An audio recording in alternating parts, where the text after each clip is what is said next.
বিশ্বনবী বললেন, যে ব্যক্তি রাত্রিবেলায় সূরাতুল মুলক তেলাওয়াত করবে তার কবরের আযাব হবে না।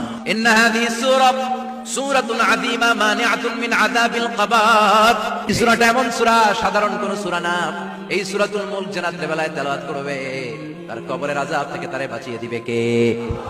নাম্বার 1 ফজিলত, স্ট্যাটাস মনে থাকবে তো। 2 নাম্বার স্ট্যাটাস, শাফাআত লি সাহিবিহা। এই সূরা তেলাওয়াতকারীর জন্য কিয়ামতের দিন সুপারিশ করবে। কোরআন সুপারিশ করবে, চারটেখানি কথা না।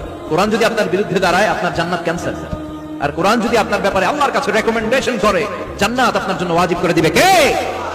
বিশ্বনবী বললেন শাফাআত লি সাহিবিহা, কিয়ামতের দিন তেলাওয়াতকারীর জন্য আল্লাহর কাছে সুপারিশ করবে। 2টা গেল। 3 নাম্বার, বিশ্বনবী বললেন খাসামাত আন সাহিবিহা। এই সূরাটা কিয়ামতের দিন এই সূরার তেলাওয়াতকারীর পক্ষ নিয়ে আল্লাহর সাথে ঝগড়া করা শুরু করে দিবে। ঝগড়া করবে, যখন আল্লাহ তাআলা তাকে জান্নাতে না ঢুকায় ততক্ষণ ওই সূরার তেলাওয়াতকারীর পক্ষ নিয়ে আল্লাহর সাথে বিতর্ক, ঝগড়া, তর্ক চলতেই থাকবে। সুবহানাল্লাহ। আরো আসতে বলেন। আবার বিষ্ণু বললেন, মান ক্বারা বিহা ফি লাইলাতিন ফাকাদ আকসারা ওয়া আতওয়াবা। রাত্রিবেলা এই সূরাটা যে তেলাওয়াত করবে পুরো রাত্রিটারে বরকতময় করে দিবে কে? এজন্য বিশ্বনবী আবদার করে, আবেদন করে আমাদের কাছে বলে গিয়েছেন, আমি চাই আমার প্রতিটা উম্মতের হৃদয়ে এই সূরাটা গাঁথা থাক। চাই আমার প্রতিটা উম্মতের সিনার ভিতরে এই সূরার 30টা আয়াত গ্রথিত করা থাক। সুবহানাল্লাহ পড়ে। মাত্র 30টা আয়াত মুখস্থ করতে রাজি আছেন? এক মাসে কয়দিন?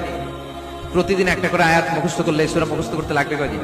আরবিতে বলে আল ওয়াজিব আল মানজিলি। আমি গতানুগতিক তাফসীর করি না, আমি সমাজের খুঁতগুলো ধরে ধরে ডিসকাশনের মতো আমি করি। বিভিন্ন জেলায় যে ওখানকার ইয়াংদের সাথে বসি, কথা বলি, এটাই আমার তাফসীর, এটাই কোরআনের এক্সপ্লেনেশন এন্ড ইন্টারপ্রিটেশন। এতেই মানুষ উপকৃত হয় বেশি। তিল্লা এখন ঠিক কিনা? এটা আপনাদের বাড়ির কাজ, মাইথার দিয়া বাসীদের বাড়ির কাজ। হায়াতে আল্লাহ বাঁচায় রাখলে আবার কখনো দেখা হলে জিজ্ঞেস করবো যে মুলক মুখস্থ হয়েছে কিনা। এই সূরাটা it's an eye opener for you. এটা আপনার চোখ খুলে দিবে। এই সূরাটা আপনার চোখকে খুলে দিবে, আপনার ঘুমন্ত বিবেককে জাগিয়ে তুলবে। স্রষ্টার ব্যাপারে আপনার যদি কোনো সাসপিশন থাকে, সন্দেহ থাকে, এই সন্দেহের পাহাড়কে ভেঙে এই সূরা চুরমার করে দিবে। চিল্লায় বলেন সুবহানাল্লাহ। আল্লাহ ডেকে বলে, গোলাম, কিছু কিছু নাস্তিক আছে আমারে খুঁজে পায় না। এরকম কপাল পোড়া নাদান নাস্তিক বাংলার জমিনেও আছে না নেই? এরা বলে আনসিন ইজ নাথিং, যেটা দেখা যায় না ওইটা মানি না, বলে না? সেই বায়ুমণ্ডলে যে বাতাস ঘুরে বেড়ায়, এটা কি তুমি দেখো? তো মানো কেন? Why do you believe on that? Why do you believe on air?